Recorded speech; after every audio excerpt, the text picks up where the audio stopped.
Today to hear testimony on how federal energy production supports local communities. Under Committee Rule 4F, any oral opening statements at hearings are limited to the chairman and the ranking minority member. I ask unanimous consent that the gentleman from Texas, Mr. Pfluger, be allowed to participate in today's hearing and be recognized for 5 minutes to deliver an opening statement. Without objection, so ordered. Welcome to a new day in the House of Representatives and therefore on the Energy and Minerals Subcommittee. For the last 4 years, under Democrat control, this subcommittee has preached a keep it in the ground mantra, regardless of its world impact. And this mantra includes banning lands from mineral development, arbitrarily raising royalty rates, sidelining American workers at the behest of the wealthy, and importing foreign energy and minerals whenever possible. But no longer. The Energy and Mineral Resources Subcommittee will now focus on putting Americans back to work. The subcommittee will focus on traveling out of the Beltway and into the parts of our great nation where we find these natural resources. And that's why I am so pleased to have our first hearing where it belongs, sitting right on top of the great Permian Basin. It'll focus on reshoring our supply chains to prioritize domestic sources of minerals. My great state of Minnesota, for example, has unparalleled mineral wealth with currently untouchable amounts of copper, nickel, cobalt, and platinum group metals. And no, domestic does not mean from across the Atlantic or from across our northern border. Domestic means domestic. Domestic means from our 50 states plus our territories. The subcommittee will also focus on boosting American oil and gas development on our federal lands and waters. We have been endowed with the greatest resources in the world. We can use them to keep costs down and leverage an international geopolitical advantage. And we'll focus on other issues as relevant too, whether it's permitting for energy transmission lines, or removing barriers to motivate energy technologies such as geothermal energy. But today, we're focusing on how oil and gas development boosts our local communities. This morning, we took a tour across the border into Lee County, New Mexico. To date, the oil and gas industry has contributed $51.1 million to Lee County alone for education.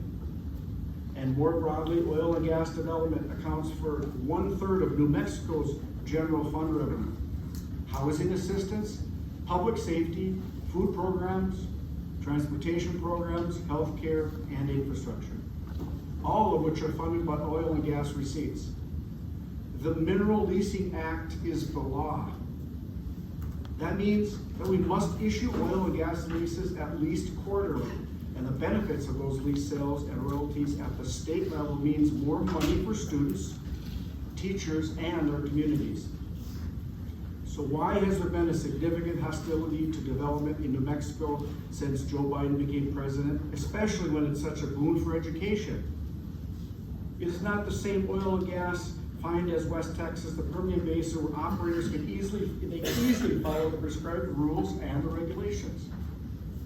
Sadly, it's because my colleagues on the other side of the aisle and this administration choose ideology over the law. In New Mexico, with such an expansive Bureau of Land Management land, the federal government permits by decree. Government decides that oil and gas is going to end in 10 years. They won't issue a permit. Or maybe they'll issue a permit for one parcel, but slow walk an easement for a pipeline through another. Or maybe the government decides a chicken or a lizard needs to be added to the endangered species list. There are countless ways for bureaucrats to slow walk a project to death, just like they have in northern Minnesota. All of which are methods to permit by decree. Contrast this with Texas across the state line. In West Texas, the Texas Railroad Commission permits by rule. You have a proposal, you follow the rules, you receive your permits. When permitting by decree, the administration picks and chooses winners and losers. And unfortunately, even when American operators do it the cleanest in the world and provide tens of millions of dollars to schools, this administration has decreed that oil and gas operators must lose in New Mexico. And this isn't the only case where the government picks winners and losers. Just last month, Joe Biden chose to ban mining in more than 225,000 acres of an industrial working forest called the Superior National Forest, the district that I represent. It is the biggest copper nickel find in the world. 95% of our nickel reserves, 88% of our copper reserves, and over a third, 88% of our cobalt rather, and over a third of our copper and other platinum group metals. Purely for political reasons, ban mining in northern Minnesota. But just 41 miles north, in the very same watershed, Canada permitted an open pit gold mine in under 3 years. Joe Biden decreed that my constituents are not allowed to mine domestic critical minerals. Meanwhile, miners in Canada simply followed their rules and they received a permit. It's wrong, it's misguided, and it's time we hold them accountable. With that, I look forward to this discussion today with our three witnesses, and I recognize the full committee chair, Bruce Russellman, for his opening statement now. Well, thank you, Pete. Good afternoon to everyone. August, it is an honor to be here in your district again. The last time I was here, it was you and I, and then Leader McCarthy, who's now Speaker McCarthy. And you know that cold day when we had that press conference outside, we were laying the groundwork for this meeting today. We were talking about American energy independence. We were talking about cutting supply lines that depended on China and Russia and foreign adversaries. And that was part of the making of the commitment to America. And this is like step number 2 or 3 in the commitment to America. And we've got a long ways to go to make sure that America is energy independent, that we're not relying on foreign allies for the things, or foreign adversaries for the things that we have to keep our economy functioning and to keep Americans safe. It's great to have Pete here. He's the chairman of the Energy and Minerals Subcommittee that deals under the guise of the Natural Resources Committee on all things energy and minerals, onshore, offshore, mining, and Tom Tiffany, who's the chairman of the Federal Land Subcommittee and deals with a tremendous amount of issues and natural resources under federal lands. We also deal with water and wildlife, the Endangered Species Act, NEPA. All those things fall under the jurisdiction of our committee, and energy production starts under the jurisdiction of this committee. As I mentioned earlier, Kathy McMorris-Rogers, the chairman of the Energy and Commerce Committee, will be here Thursday for another hearing where they'll talk about the hurdles that Americans are facing downstream in refining and processing and getting the permits on those downstream manufacturing and processing areas that are so critical to creating even more jobs and even more national security. Last week we had a hearing in D.C. That we titled it Unleashing America's Energy Potential, and it shined a light on the policies that are preventing us from achieving those goals today. And our goal is to make sure that we're using the tools of the federal government to somehow get the bureaucrats off of dead center so that they'll do their job to issue permits. It doesn't make sense when you go out and talk to folks in the field and you ask them, is there any difference between a permit that was obtained in a relatively short period of time through a state permitting agency versus a permit obtained over a long period of time through the Bureau of Land Management? And I've had people tell me for years, over and over, you can't go out and look at a project completed under a state permit or a federal permit and tell any difference to the environmental restrictions and the guidelines, to the quality of the project. It all ends in the same result. So we as federal policymakers, we have to ask the question, are America's tax dollars best being spent by these federal bureaucracies that aren't producing results? They're becoming more of a hindrance instead of part of the solution. You know, we don't want the federal government to be part of the problem. We want the federal government to be part of the solution. And it's under our power to put those policies in place, and I believe ultimately to use the power of the purse to make sure that those policies are implemented. There's no reason whatsoever that the President of the United States should ever go to Saudi Arabia or Venezuela or God forbid Russia or any other place to ask them to make up the supply of energy that we could be producing here at home. There should never be another time in our future when the President of the United States depletes the Strategic Petroleum Reserve to lower prices instead of focusing on the real economic issue, and that's low supply. We have to increase supply so that we don't see these inflationary costs and these instances where we've got fuel prices at the pump going through the roof. And we know that transportation fuel is only part of it. Natural gas is one of the cleanest burning, most efficient burning fuels on the planet because we've been able to utilize a lot of natural gas. America's been able to lower our greenhouse gas emissions more than the top 12 countries in the Climate Paris Accord combined. Natural gas produced in the United States, one report shows is 41% cleaner than natural gas produced by Vladimir Putin. You've got a lot of oil in the Permian Basin, you've got a lot of gas in the Permian Basin, but the largest deposit of natural gas on the planet is in the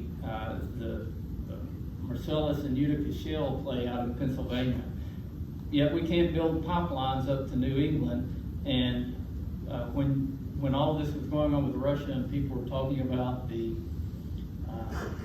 us buying energy from Russia, we were buying liquefied natural gas, bringing it into the port of Boston to supply gas to New England residents instead of building pipelines from Pennsylvania to New England.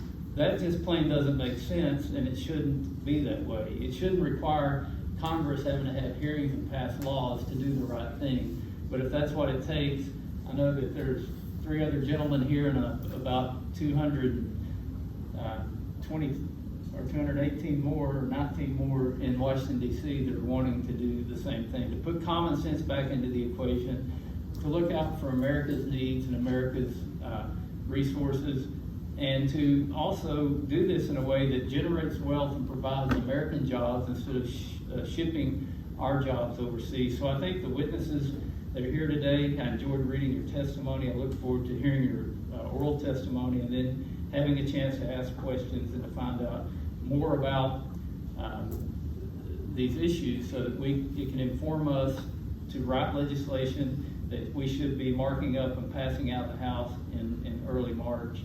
And hopefully you'll see a broad energy package coming out of the House of Representatives by the end of March to address these issues. And I really believe we'll get some bipartisan support and that even some bicameral support in the Senate, because Americans are tired of having to depend on other countries and not have the national security and not having the huge cost for energy.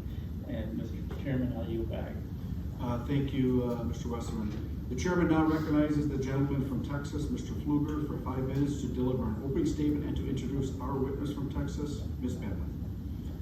Well, thank you very much to the entire Committee on Natural Resources, Chairman Westerman, and my colleagues from Minnesota and Wisconsin for being here. It's very important that we have a hearing here in the Permian Basin, Odessa, Texas, talking about the issues.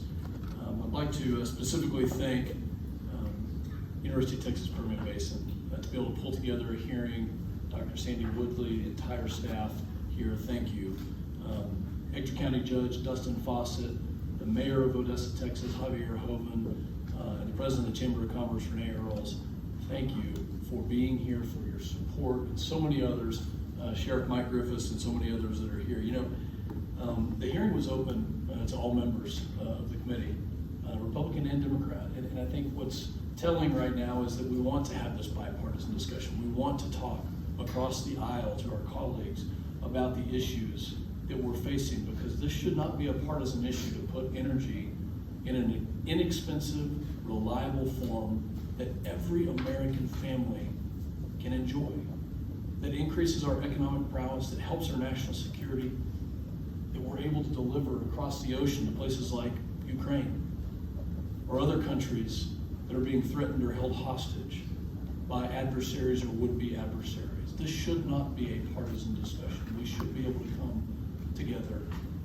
And it's disappointing to see a lack of participation in a field hearing like this. If you're willing to attack this industry, then come out and see it. And we've invited those members that do. And I think that's important to note, that we don't have those folks showing up right now. But we do have folks showing up that want to make a change, that want to talk about the very issues that you've just heard. You know, when you look at the Permian Basin, Texas is lucky to be on the private side. But today we're probably going to spend some time talking about the federal land side. My very first piece of legislation in Congress, H.R. 218, talked about preventing the Biden administration from placing a moratorium on federal leasing or drilling or the permitting of pipelines. That was in advance of President Biden taking the oath of becoming president.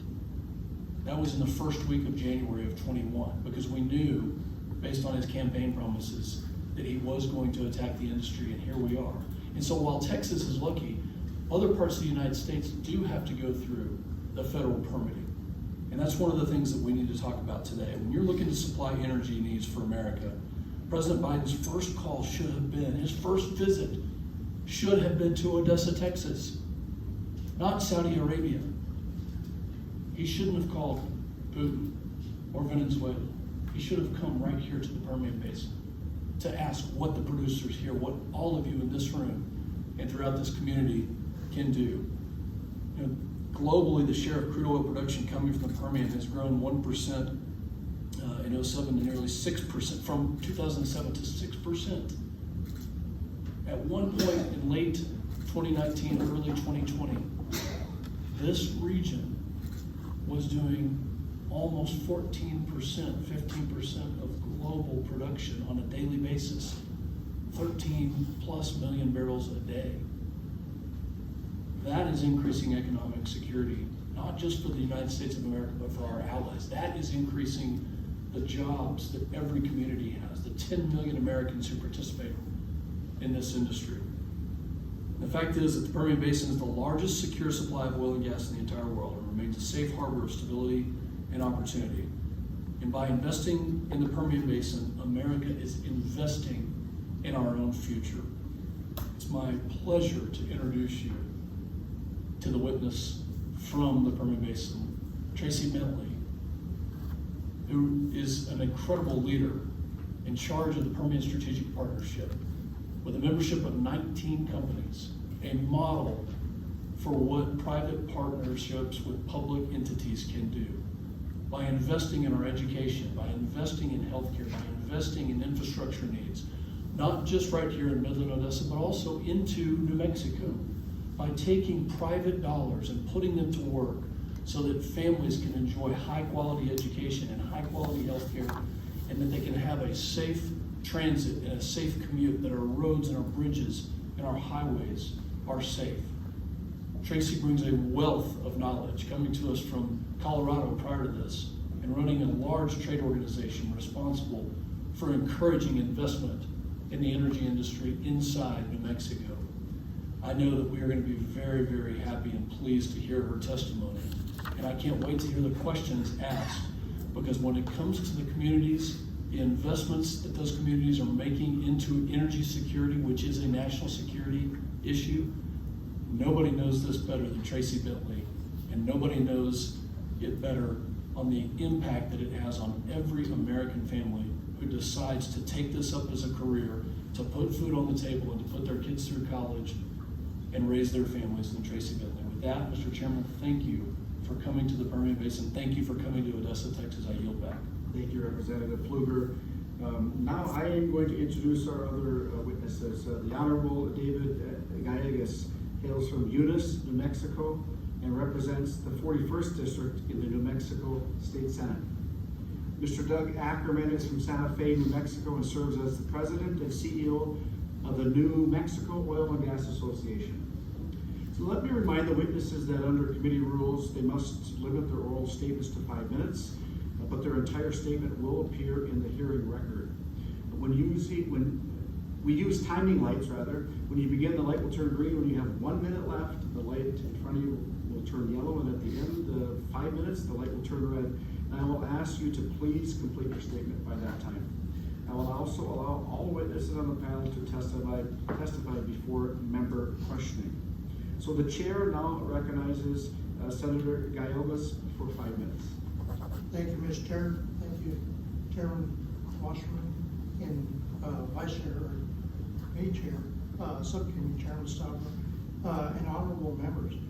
It's an honor to be here today to testify before you and to discuss the significant contributions that onshore federal oil and gas production provides for my community in southeast New Mexico. My name is David Gallegos. I'm honored to serve on the New Mexico State Senate. I've been for District 41. 61 was my house number. Previously served in the New Mexico House of Representatives, and during my tenure in the state legislature, I've had the privilege of representing Eddy and Lee County in southeast New Mexico, and that is the heart of oil and gas country in New Mexico. As the second highest oil producer in the nation, New Mexico continues to play a vital role in our nation's push for energy independence. Reducing our reliance on foreign countries that often fail to meet our environmental standards in energy production is more important than ever. And I'm proud that New Mexico has become the leader in providing cleaner, safer, more reliable, and affordable energy through the use of oil and natural gas production. In fiscal year 2022, oil and gas contributed $10.8 billion to our state and local coffers, which was more than double the previous high in fiscal year of 2021. Annually, oil and gas their contribution makes up the average of 1/3 of the Mexico state budget, and the recent record level revenues were accomplished despite harmful reductions by the Biden administration. And according to data that was provided by Energy in Depth New Mexico, the Obama and Trump administrations held an average of 3.25 and 3.5 lease sales in New Mexico per year, respectively.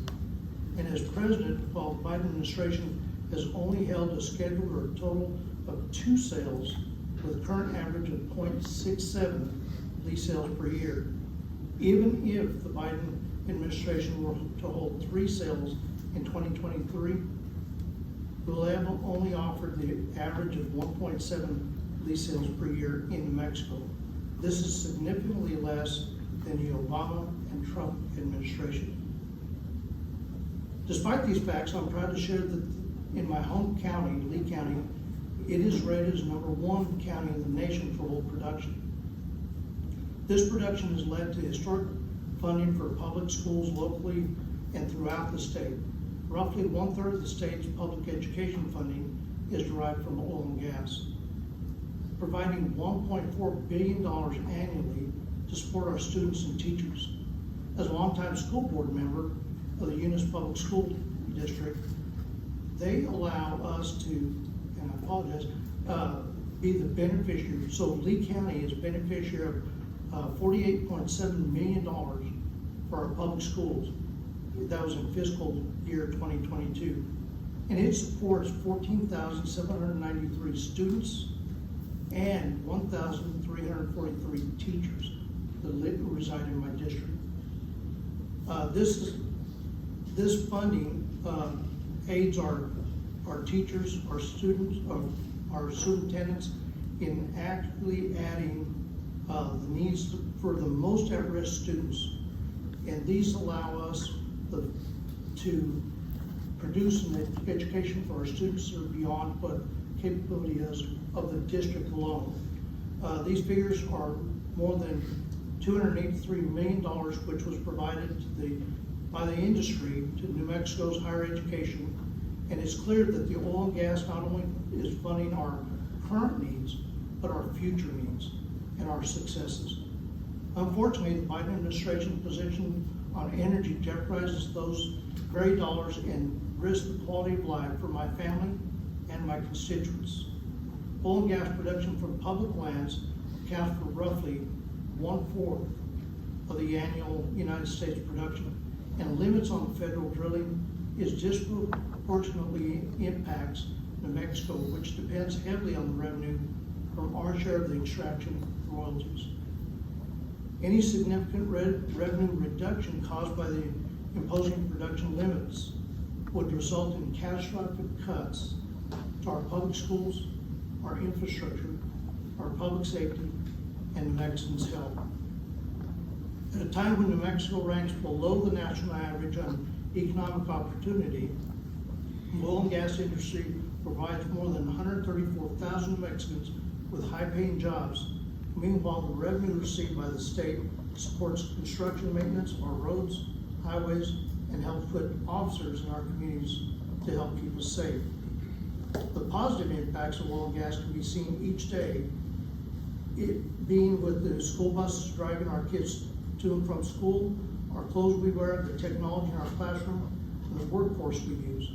Our everyday necessities and the affordable and reliable energy is heating our homes of my constituents, their families, as well as it is time for both the state and federal government to work together in adopting an all-energy policy where the traditional fossil fuels and alternative energy can be included in comprehensive effort to secure our nation's energy. I appreciate the opportunity to speak here today, and I'm standing ready to work with you to make an effort for reality. Thank you. The chair thanks the witness for his testimony. The chair now recognizes Mr. Ackerman for 5 minutes. Chairman Westerman, Subcommittee Chairman Stauber, distinguished members of the committee, on behalf of the 400+ members of the Mexico Oil and Gas Association, first and foremost, thank you for being here. Thank you for your support. Thank you for having us here. New Mexico is the second largest oil producing state in America. Our industry continues to provide the energy people need to live their lives. Through innovation, technology, and the industry's ability to exceed environmental standards, New Mexico operators supply our nation and world with cleaner, more affordable oil and natural gas energy. Because of our prolific Permian and San Juan basins and a dedicated workforce of 134,000 strong, New Mexico operators produced another record-breaking year, and the industry remains the #1 source of revenue in the state budget of New Mexico. New Mexico's oil and gas industry generated over $63.3 billion in oil and gas revenue in fiscal year 22, an increase of 132%, which generated a record $10.8 billion in state and local revenue this past year. $5.8 billion goes to the state general fund, $5 billion to the other state and local tax revenues, reserve fund, and permanent fund. The growth will have an unprecedented impact on the state of New Mexico during this fiscal year. The $5.8 billion to the state's general fund equates to about 35% of the New Mexico state budget, a contribution the oil and gas industry has achieved consecutively since fiscal year 14. With the growth of our industry, these funds ensure New Mexico will have the resources to invest in our children's education. Our oil and gas industry revenue supported $1.4 billion for public and higher education, operating budgets, as well as an additional $268 million in new capital outlay spending for public school construction and renovation. Our oil and gas industry funds also support vital infrastructure, such as the construction of new roads and highways, which keep New Mexicans and our supply chains moving. Our funds also help New Mexico put more first responders and public safety officers on the street, helping keep our communities safe. From Raton to Las Cruces and Gallup to Tucumcari, the positive impact of our industry is tremendous for all New Mexicans. This fiscal and economic leadership goes hand in hand with environmental stewardship and the protection of our state's natural resources. Our operators around the state are consistently working to ensure the oil and natural gas produced here is cleaner, safer, and more environmentally sound than anywhere else in the world. We are your neighbors. We take great pride in working together and giving back to our communities to help make them stronger and better for all of our families. With energy demand increasing around the world, our industry workforce remains strong, committed to providing the energy America needs while moving New Mexico forward. energy produced here is vital to our national security. Thank you for your time. I thank the witness for his testimony. The chair now recognizes Ms. Bentley for 5 minutes. Good afternoon, Mr. Chair and members of the committee. My name is Tracy Bentley, and I am the President and Chief Executive Officer of the Permian Strategic Partnership, also known as PSP. I am grateful for the opportunity to share our work with you and that you have chosen to host this hearing right here in the Permian, which not only leads the nation in energy production, but is also a place where innovation, private industry, and the private sector all come together in a very unique and powerful way.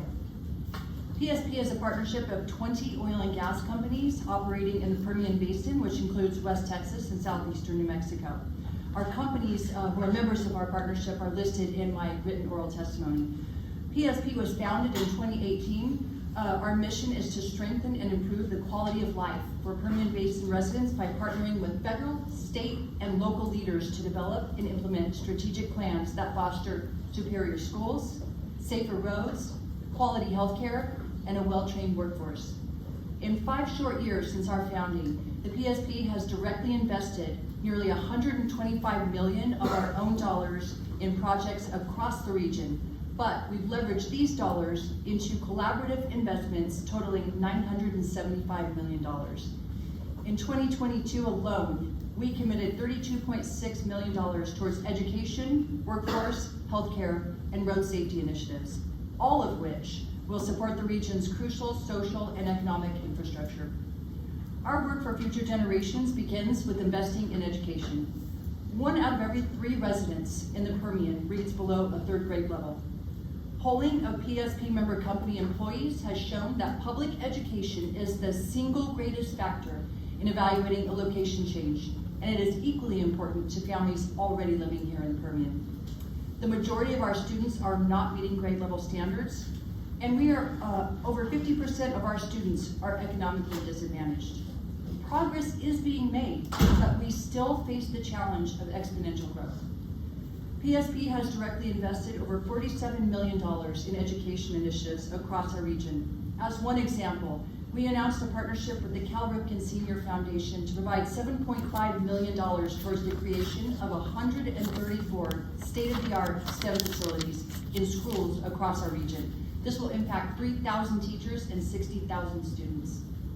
While a robust curriculum is critical to our educational success, it means little if there is nobody there to teach it. Our classrooms are facing massive shortages of qualified teachers. And while this is a problem that cannot be solved with any single initiative, we believe that one key element is to provide professional development opportunities for our teachers. We have invested more than $4 million in helping teachers go through the rigorous process to become National Board for Professional Teaching Standards, to become certified. When it comes to healthcare, our region has a high prevalence of chronic conditions, including, among others, obesity, diabetes, and heart disease. A recent healthcare assessment shows 25% of residents right here in Midland and Odessa seek complex inpatient care outside of the Permian, while 45% of the rest of the region leave the region for inpatient care. This is unacceptable. PSP has invested $53 million with our partners, including 2 of our outstanding regional universities, of course, the University of Texas Permian Basin, Texas Tech University, Southeast New Mexico College in Carlsbad, and New Mexico Junior College in Hobbs. PSP has helped expand access to 14 different types of certifications, residencies, fellowships, and behavioral health professionals, providing Permian Basin residents a local pathway to fulfilling careers while also ensuring that local businesses' workforce needs are met. Truck drivers quite literally drive the economy here, and the Permian is facing a severe shortage of certified truck drivers. In fact, a recent study that we supported indicated that drivers were the leading occupational shortage among skilled workers in our area. Last month, we announced our partnership with Odessa College, a $3.5 million investment to expand their truck driving academy, and we hope to do something similar in Southeast New Mexico. This will provide essential training in high-demand, high-paying careers for nearly 100 Permian Basin residents per year, while also making our roads safer. These are just a few examples of our efforts towards improving healthcare, education, and workforce development in our communities. Our work is made possible through each of our members' vision and long-term commitment to our region and to our communities. Members of the committee, we ask you to partner with us. By supporting responsible energy development in our region, you are supporting our efforts and our investment in an area that the United States and the world will rely on for many, many decades to come. We look forward to working with you to make transformative progress through strategic public-private partnerships in our region. Thank you. The chair thanks the witness for her testimony. The chair will now recognize members for 5 minutes for questions, and I will begin by recognizing myself.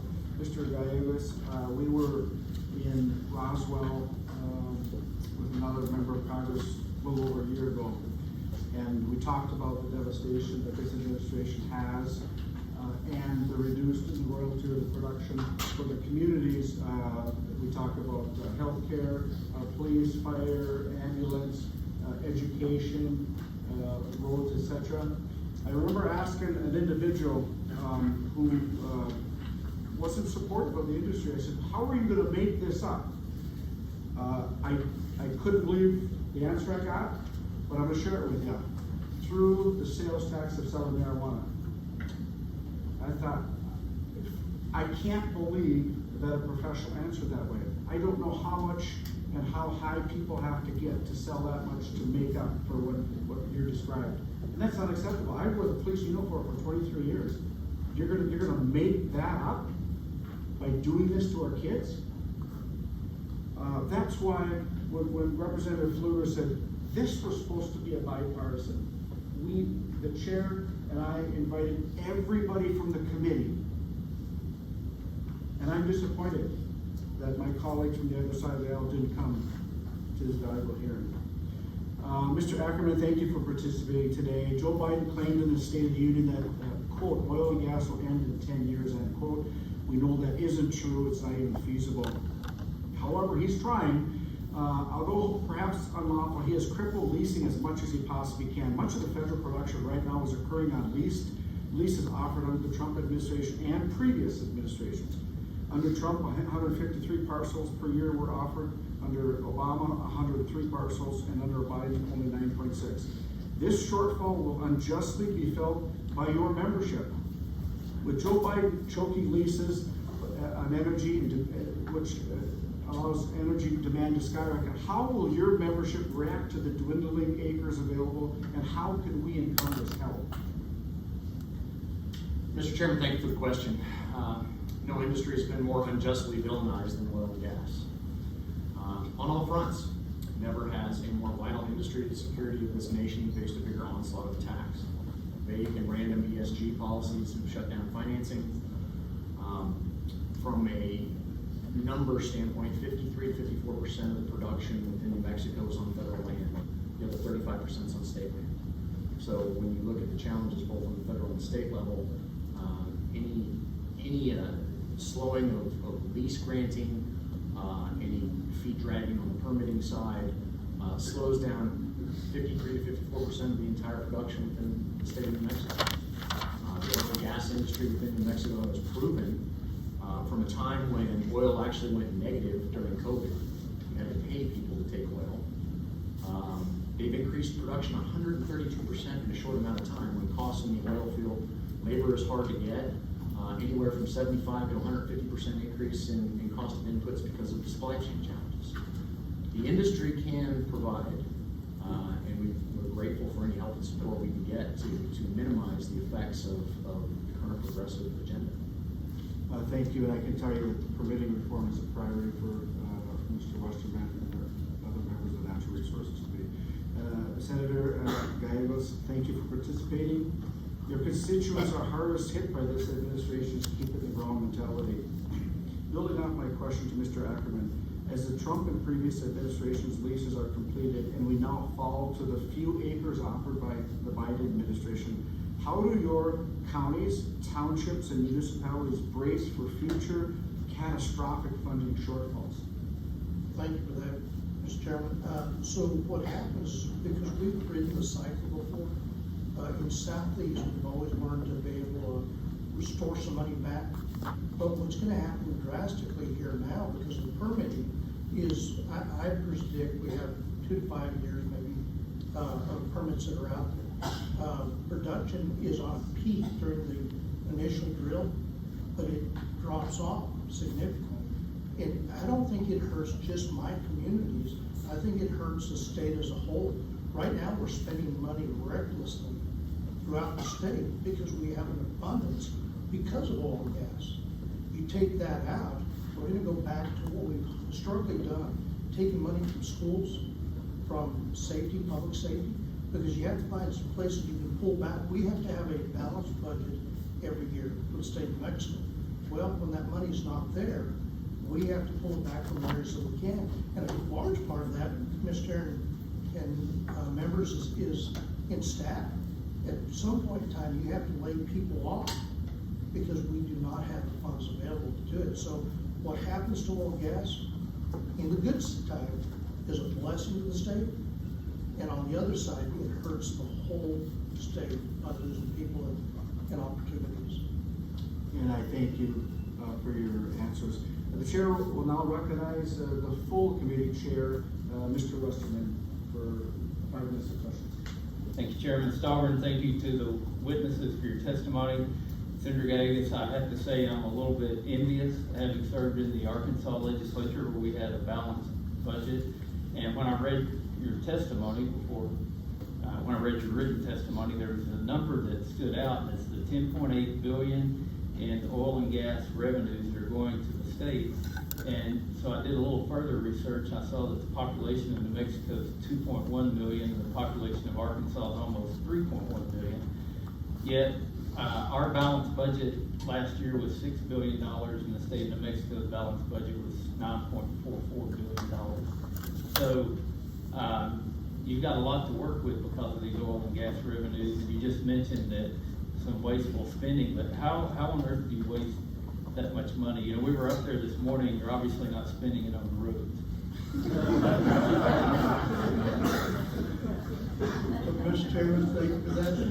Actually, we keep trying to work on infrastructure, but what happens is the corridor, the outskirt of the area, they have the majority of the legislators, so they get what they want, not what we need. But the bad thing is, you go back to the history, Governor Martinez did a real job, a hard job of cutting our budget. Ever since she's been gone, every year we increase the budget, and it's one of those where you can't see the positive attributes. New Mexico is still really poor state. Like you said, our streets and roads are really poor condition. Our children at 50th in the nation on education. So we're throwing money at things without expecting a return on our investment or an increase for our kids. They're just frivolously, I voted no last year on giving money out. The only one in the Senate voted no, because I think we need to look forward 10 years out, 5 years out, at some point in time and say, okay, here's what we're gonna have. At the end of this time, if oil and gas takes a reduction, where will we be? And our governor and the other people on the other side of the aisle, and even some of my colleagues, are happy to be spending their money today, not thinking about tomorrow. So most of that revenue is being generated in Lee and Eddy counties, and it goes to Santa Fe and on to Albuquerque, I guess. There's this nursery rhyme about a goose that laid a golden egg that you might want to inform your colleagues about there in Santa Fe. Mr. Ackerman, there's a lot of rumors that have been floating around the past couple of years. The oil and gas industry has been vilified. You know, we were all shocked when the president's spokesperson came out and talked about these 9,000 or 10,000 permits that aren't being utilized. And I was waiting for the day to be in a place where somebody could set the record straight on that. And also, when you're doing that, can you talk about how long it takes to develop a project and how a delay right now may not even be seen, but 5 or 10 years from now, we're creating gaps that really you don't get to go back and make that up. Mr. Chairman, thank you for your question. Also, how to know whether or not you live in New Mexico is not, or not is whether you have a cracked windshield from all those great roads that we talked about earlier. takes about 6 to 12 months to get a permit. And you need between 30 and 50 permits to drill a well. And the average cost of putting a well and committing to a well on a site, about $50,000 a day. So if you look at the dollars and cents that are associated with what we're speaking about here, it's a real challenge. And with the delays in permitting, with some of the new challenges to the San Juan Basin, the 10th Court of Appeals legislation that just passed, we're concerned about being a foothold in Permian. Any of these delays, one of the other things that you hear about is also the challenge with the dollars and the challenge of why the oil companies aren't investing back into more production. And at the end of the day, what's the incentive for an oil company when you have an administration that is outwardly saying we're going to shut you down? In the most recent State of the Union address said, for 10 years, we need you for another 10 years. Well, the forecast for oil and gas from the state of New Mexico is by 2050, 25% domestic production. We're not going anywhere, but who's going to invest when? Yeah, those actions don't exactly promote investor confidence. Correct. See that my time's expired, so I yield back, Mr. Chairman. Thank you, Chairman Westerman. I'll turn it over for 5 minutes to the gentleman from Wisconsin, Mr. Tiffany, for 5 minutes. So I hope all of you from Ector County understand the challenge that Senator Gallegos has issued to all of you with his testimony. Lee County in New Mexico being the #1 county in the nation for oil production, you've got some work to do. He's coming into your state and laying down the gauntlet. We love West Texas. Yeah, absolutely. Miss Bentley, we hear all about kids that get liberal arts degrees, end up in their parents' basements, $100,000 in debt and all the rest. Is that what the jobs look like in the Permian Basin? It is not, no. We have many jobs currently and also in the future where they're STEM related, many of them, but many of them are skilled labor jobs such as electricians and plumbers. We need accountants. The whole gamut is available right here and will be for the foreseeable future.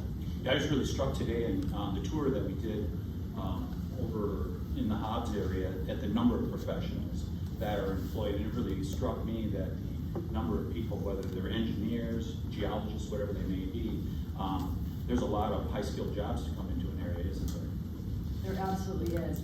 We like to say that if anywhere in the country really should have a robust career technical education program, it should be right here in Midland. Senator Gallegos, did I hear you correctly saying if you see reduced oil production in New Mexico, that you may see cuts in education and healthcare? Is that accurate? Thank you for that question. Actually, we've seen it on a periodic table whenever oil and gas drops. Historically, we've gone to schools first. So what happens is they have a fund that they hold back for bad times. We, the legislature, just take it from them. We don't ever replace it. We just take it from them, and that really hurts our students. We're, I think, in another downturn, we're going to have to look broader. So I know that we've taken from public safety and education, but it's going to hit more areas because we keep increasing the budget in all areas in our state. So the governor's just spreading the wealth everywhere. At some point in time, they'll have to pull it back in order to make that budget work. So, Mr. Ackerman, have you done an analysis when the effects of the reduced number of permits that are being issued, have you done an analysis when that's going to hit? I mean, you see that production's still strong as a result of the permits that have been issued. Do you have a projection when this is going to hit and you're going to see less production, fewer wells as a result of issuing fewer permits?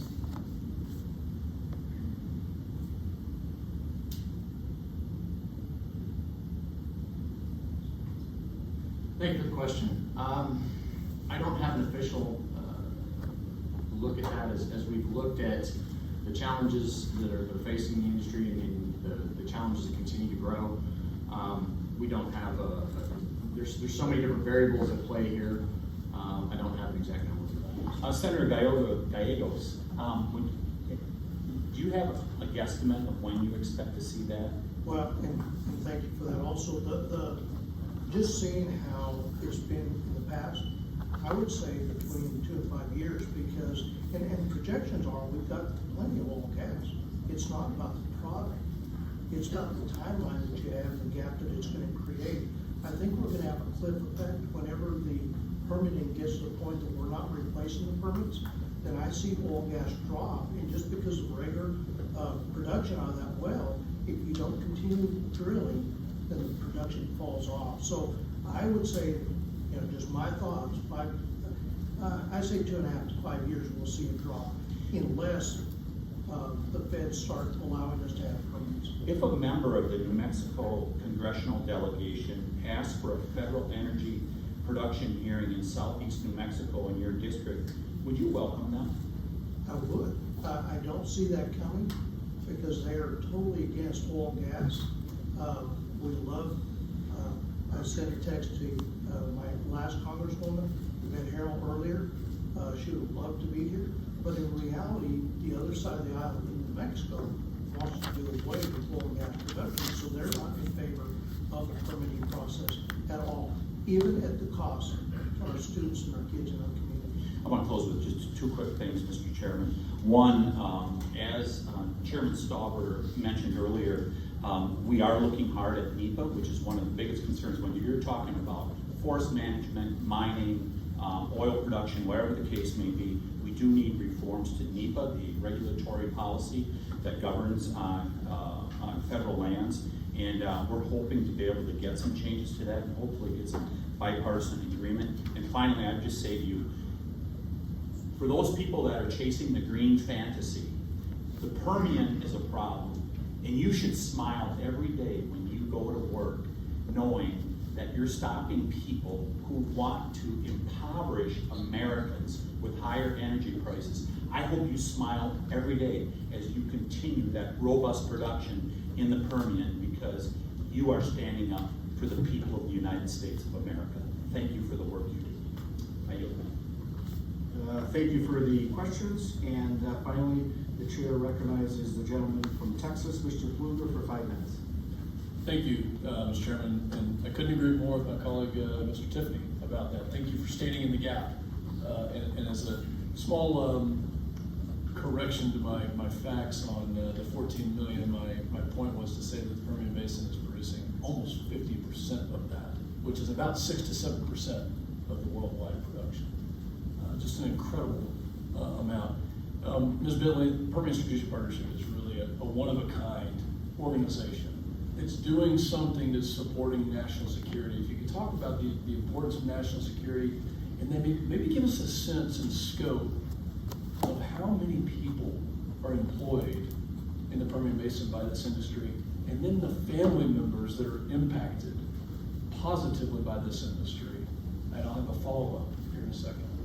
Thank you, Congressman Pfluger. Well, you said it best earlier when you said we are in the midst right here of the world's largest and most secure supply of energy for many reasons.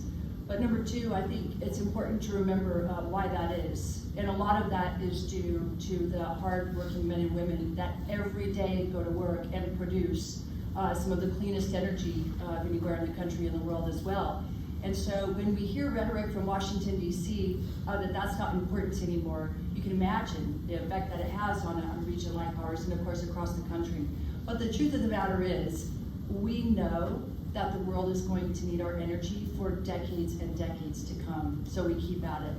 I will tell you also that when my companies are sitting around the boardroom talking, and I ask them what keeps them up at night, workforce comes up without fail almost every single time.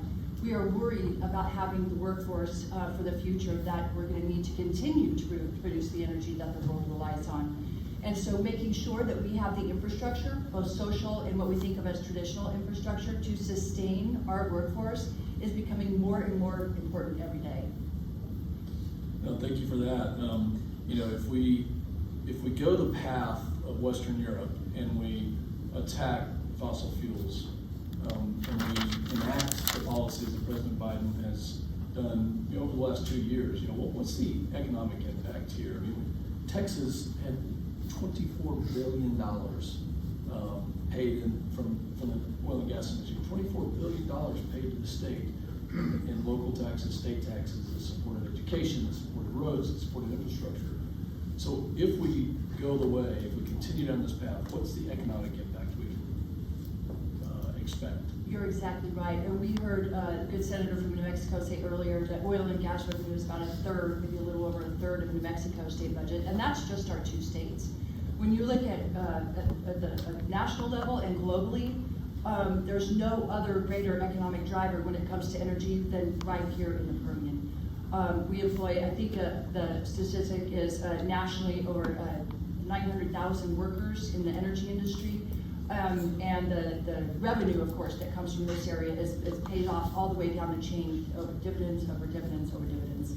So we understand that while we're producing much needed energy, the economic, I guess, downfall that would happen if we keep seeing what we're seeing happen in Washington is that it's going to be devastating to all of us. Senator, thanks for standing in the gap in New Mexico in a very, very tough environment. I can't for the life of me understand why you would want to cut off the funding stream that produces almost 50% of your state's budget. It just doesn't add up here. So thank you for what you do. Mr. Ackerman, same to you. And let's get back to those 9,000 permits. I cringe every time I hear those. And you just mentioned 30 to 50 permits per well. I always come back to 9,000 and I say, well, we actually need 90,000 permits. I know that that's not accurate. Can you tell us how many permits we need in New Mexico and how many have been impacted? Or we talked about a production cliff. So how many permits do we need roundabout right now, new permits? Wow, thank you for the question. Honestly, if we just got the permits that are being delayed right now with challenges, APD challenges that are going on in Wyoming and New Mexico, Center for Biological Diversity and some of the other environmental NGOs that are challenging us, there's 400 APDs that are tied up there. The 10th Circuit of Appeals issue in the northwestern part of the state is challenging hundreds more. This could shut down production for a year. I've got companies up there, my incoming chairman for next year is worried about whether or not his company's going to be able to operate because they're, like I said, it's $50,000 a day that you're committing to a well. And every day that well is not active, it's costing $50,000 a day. The ROI on that from a business standpoint just isn't there. When you start to look at the numbers that's necessary, we'll start with just what we have and be able to drill what we have and then look at where we can go from here. But honestly, what would help most is just to stop the feet dragging and the way that some of the challenges in something that could help us more than anything else is some clarity in the regulatory and legal environment, in legislative environment, so that there's not these holes that people can drive truck throughs and grab on and tie things up and slow us down. Well, thank you for that. And the production cliff that the senator talked about, when supply starts to decrease and the price starts to increase, inflation will continue to increase. We know that affordable energy helps those who need it the most in the lowest earning bracket in our country. And I know, Senator, that you probably experienced that just like everyone who's elected experiences that. We need to unleash America's energy potential. It starts right here. It starts with permitting. It starts with doing things in a market-based reality, not this fictional green fantasy that my colleague mentioned. With that, Mr. Chairman, thank you for being in Odessa, Texas.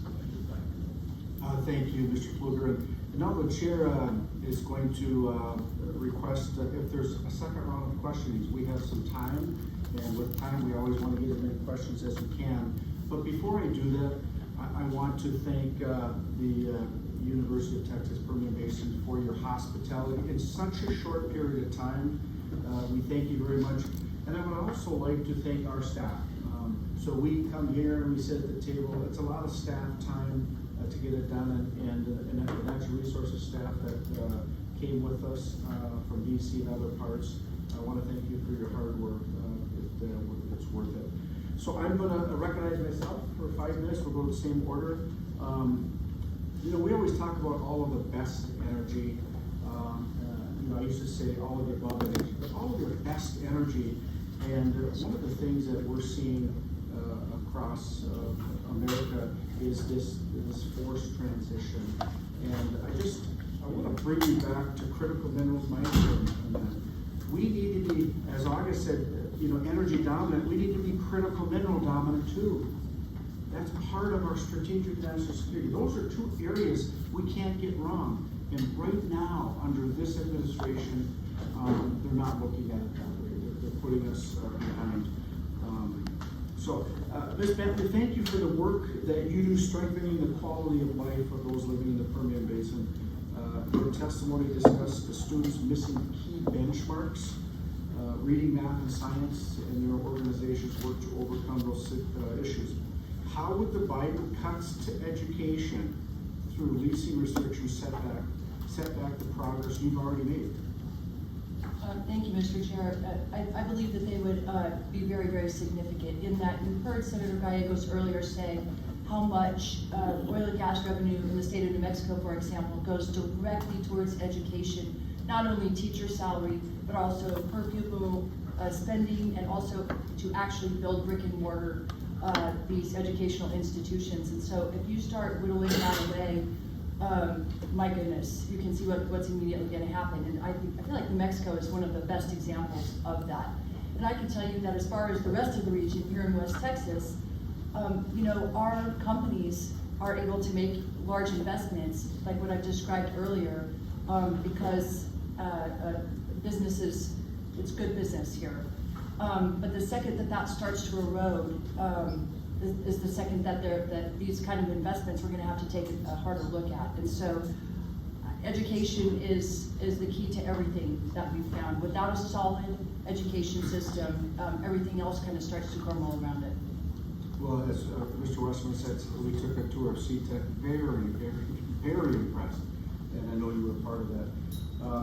We must permit by rule, not permit by decree. This is what this administration has been doing, and we're seeing the devastating effects with that. So, to anybody on the panel, how do your friends and neighbors cope when the White House decrees that they must do with less, and that your rural lifestyles must be squeezed dry? Any of the panel members? I'll start. Well, I can tell you that kind of goes to what I said earlier. We can say that we're in an energy transition, and I think my industry would tell you we prefer the word energy expansion, but regardless. As we hear the condemnation and the talk about we've got to move away from traditional energy, and yet we know that is just not even possible, not even in the few years, in the near-time future. That's just not feasible. And so to hear our industry get vilified, as we said earlier, in a forum that's not reality, but yet the men and women of my neighbors and our neighbors are expected to get up every morning, and they do, and they're happy to do so, but knowing that they're operating under decision makers who are not living in reality, it's difficult to watch for sure. Yeah. Senator? In our area, everything rotates around oil and gas, and not just the cost of the oil and gas. Your gasoline is one issue, but if you start looking, you talk to the people in my community about the cost of products, you look at our iPhone, you look at our tires, everything that we use in our nation is driven by oil and gas product. My wife, I use this on, she said, please don't do that. It takes her 2 hours to get ready to go to Walmart. She's going to put on makeup and get ready to be out in public. What is the cost of petroleum products going to be in makeup? I'll still have to pay it, regardless of what the cost is, but that's a necessity. And we're taking away these necessary pieces of our society because we're trying to hurt oil and gas. What are the solar panels going to come from? What are the windmills going to come from? You look at the freeze here in Texas. Why did it freeze? They didn't have heaters and the petroleum that helped rotate. So there's so much that they don't have figured out, but all it does is hurt all of us. And it starts right here. Mr. Ackerman? There's no harder question to answer, especially in a state that's boasting $10.8 billion in money that goes to the state government. I get asked all the time how to reconcile with it, and you all brought it up earlier today. How do you reconcile the fact that this industry that means so much to the state and also to the security of this nation, the vilification and the shutting down of it, you can't reconcile it. There's no more difficult question than I could ask on a daily basis. Well, your constituents and friends and neighbors matter. our rural way of life matters, no matter what, you have an ally in the 4 members of Congress sitting in front of you. I will now turn the next 5 minutes over to Chairman Westerman for the additional 5 minutes. Thank you, Chairman Stauber. Ms. Bentley, one of the things that we've had to endure the past few years serving in the minority party were hearings where we were inundated with witnesses about environmental justice, social justice, and I'm still not sure I ever comprehended what these witnesses, the point they were trying to get across. I've traveled a lot of different places in the world where I've seen what looked to me like the most environmental injustice and social injustice and governance injustice. We're in areas of poverty where you had rogue governments and socialist governments in control. And to the contrary, I thought we were actually providing more environmental and social justice to American citizens by giving them lower cost energy, by giving them the good things that come from having a reliable energy sector. But I've always wondered, how would somebody that's out here on the front lines, how would they answer that question about how energy production in the Permian has resulted in better environmental justice, better social justice? You talked about healthcare, you talked about the education system, but what would you like to tell those people that are accusing the good people here in the Permian Basin that are producing energy of creating environmental and social injustice? Thank you for that question. I would tell them that the 20 oil and gas companies over the last 5 years have spent $125 million of their own dollars and leveraged that into $1 billion and put it right back in the community via healthcare, education, roads and infrastructure, and workforce development. And I don't know of anywhere else in the country, quite frankly, who has this public-private partnership. And nobody told them to do it. We didn't ask government to do it for us. We took the leadership, stood it up, and asked others to come in and partner with us. So as far as the environmental aspects, this area has some of the best stewards of the land that I've ever seen, and that's not only energy producers, it's our farmers and our ranchers and everybody who lives here. We're all raising our kids here and our families here as well, so it behooves us. We want the exact same thing. And I've been to many basins across the country when it comes to oil and gas production, and I can tell you that some of the cleanest energy is coming right here from the Permian. Good answer. That's what I thought. Mr. Ackerman, you represent industries that produce on both or on private, state, and federal lands. So I'm assuming you're familiar with all the permitting issues they go through. How long does it take in New Mexico, and you may be familiar with Texas, to get a permit to drill on private land going through the private or state land going through the state permitting agency? Thank you for the question, Mr. Chair. There's very little private. It's about 53 to 54% is federal, another 35% there is some private. It's about 6 to 12 months just to get the permit. But then with the challenges we're seeing in different legal venues to those things, they can get frozen at any time. That's one of the big concerns we have with this 10th Circuit of Appeals issue that we have right now. It's getting a toehold in the Northwest, and it's going to creep down into the Permian and affect what we're doing here. So 6 to 12 months on federal land. Yes, sir. Going through the BLM. Yes, sir. So what about state land or private land? How long does it take? One of the issues that they're facing on the state side is people. They're trying to go out and get more people recruited for the permitting process. Hopefully the new budget will get passed with the $10.8 billion of extra money that's going to be out there, and we can get some more people involved to help with the permitting process, but it's simple. So I think some of the folks we were with this morning were saying sometimes it's a matter of weeks to get a permit if you're not going through the federal government. Have you seen any discrepancy on the environmental stewardship of the land going through the state permitting process versus the federal permitting process? The state's been much easier to work with. The federal, there's been no real predictability. You never know what it's going to be, and that's one of the big issues when you're asking people to invest. But out on the ground, is the land protected? Is the environment and the public protected more when there's a federal permit versus when there's a state permit? New Mexico has the highest regulatory environment there is as far as capturing methane and some of the other things. We literally lead the nation in the world in what we do as far as taking care of the environment. So the state can permit more quickly and more effectively than the federal government can. So would it be, as policymakers, should we look at policy to maybe take that power from the federal agencies and let the state agencies do the permitting? It's a great question, Mr. Chairman. I think, honestly, at a bare minimum, that is one of the alternatives. Also, inviting the industry to the table and helping to have the industry present and provide an operational standpoint to what it really means when you're establishing permitting. We don't have a seat at the table right now.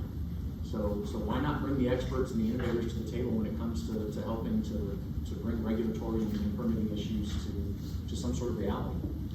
Out of time again, thank you all for your testimony, and I yield back. The chair thanks the member for his questions, and now I will turn it over to the gentleman from Wisconsin, Mr. Tiffany, for 5 minutes. So last week I introduced a bill called the Farm Act, the Future Agriculture Retention and Maintenance Act. And what it does is it disallows subsidies for intermittent sources of power like wind and solar if it's located on productive farmland coming from Wisconsin, America's dairy land. We got a lot of terrific agricultural producers, and we're seeing this spread of intermittent sources of power, which by the way, up by us, will be on at most 20% of the time, maybe 25% of the time. Clearly, the definition of intermittent sources of power. And what we're saying with the bill is that producing food is more important than producing energy. Now, producing energy is really important, right? But there is one thing that I believe is more important, and that is producing food. And we're sidelining agricultural land, productive agricultural land, to put in intermittent sources of power when we have baseload power that's being produced right here in places like the Permian. And what we have found out is those subsidies amount to as much as $50,000 an acre for those intermittent sources of power. The tax code is being used at the federal level to drive that. And so you have rich subsidies that are going to wealthy developers, and they're converting farmland into a use which I would say is secondary to food production. And greatly concerned about that. Ms. Bentley, are your members asking for additional subsidies from the federal government? No, sir, they are not. Mr. Akron? No, sir. Mr. Gallegos, with the people that you represent in your Senate district, are any of them asking for additional subsidies from the federal government? No, sir, we're not. We're asking to be let alone so that we can work in our own way. That is the only question I had, Mr. Chairman. Thank you for those questions. The chair now recognizes the gentleman from Texas, Mr. Pfluger, for 5 additional minutes. Okay, thank you. Last summer, the EPA threatened redesignation here of ozone attainment because of a lawsuit from an outside group. And a non-attainment redesignation would be, I think, devastating to our local economy. In fact, when you look at places like San Antonio, Texas, which had that happen to them, the cost is estimated to be upwards of $36 billion. Let me start with you, Mr. Ackerman. Weaponization. What types of President Biden weapons have you seen aimed at this industry in New Mexico? Whether it's EPA related or SEC related, can you kind of give us a laundry list of the types of weapons to make good on the promise to end fossil fuels? Thank you for the question. I don't have time to give you a laundry list. There's only 5 minutes on the agenda. I will say when somebody blatantly comes out and says we're trying to shut you down, dries up financial markets, right there. The lack of consistency, we keep going back to permitting reform and the need for that, the regulatory environment, there's no predictability.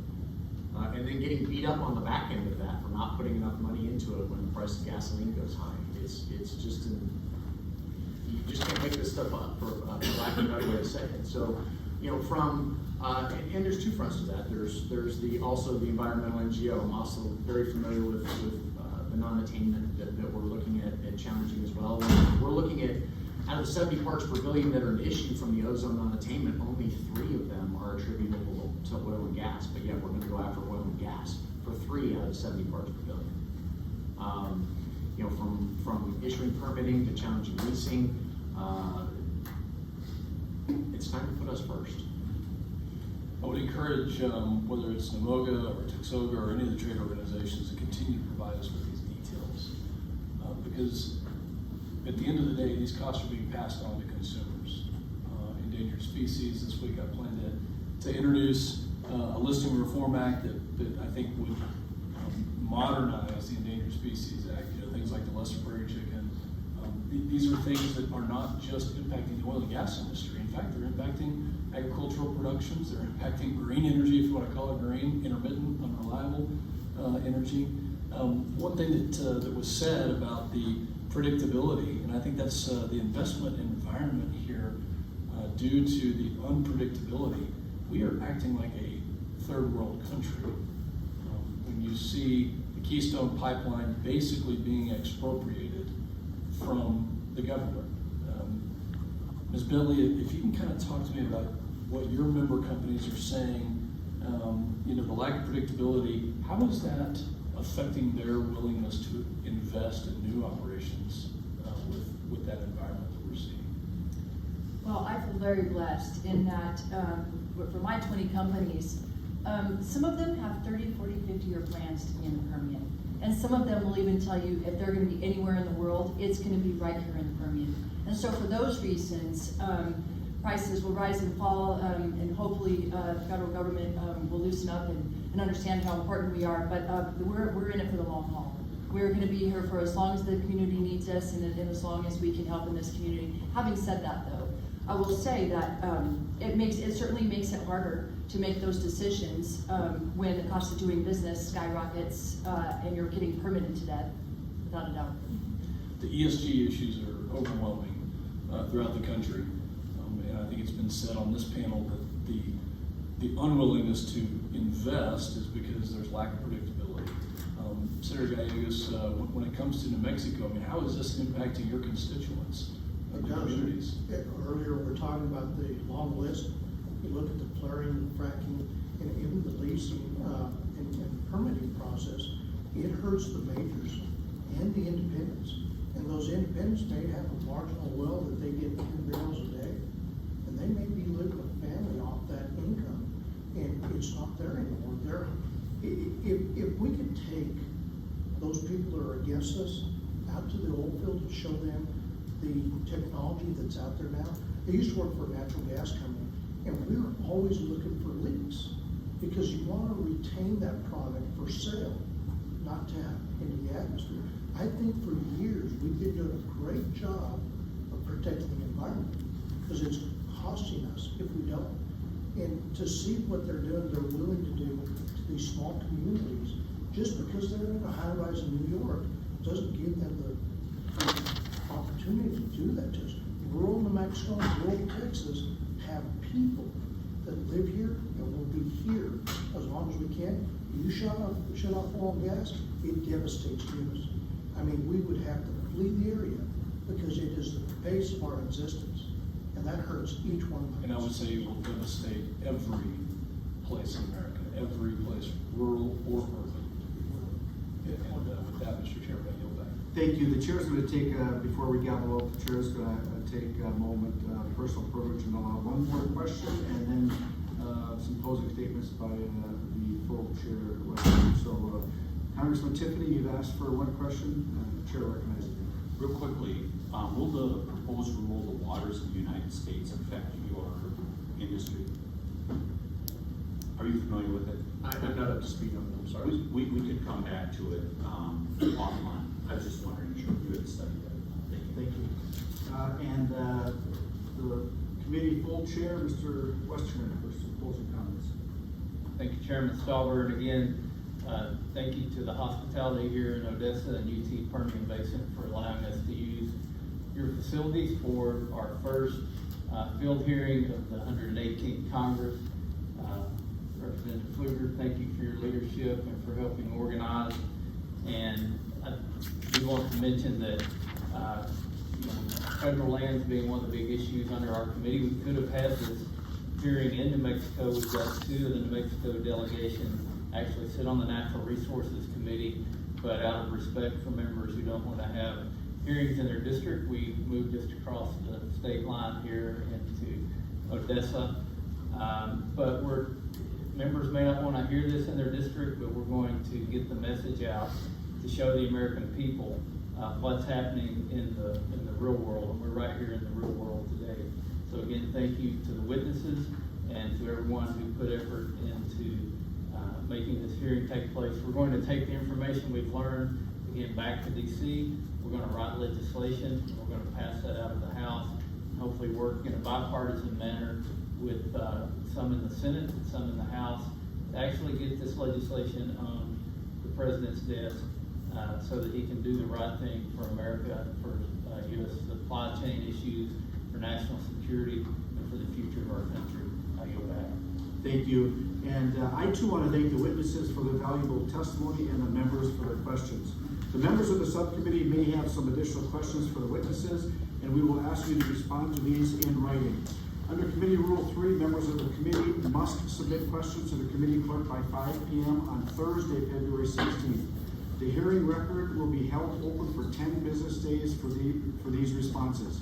If there's no further business, without objection, the committee stands adjourned.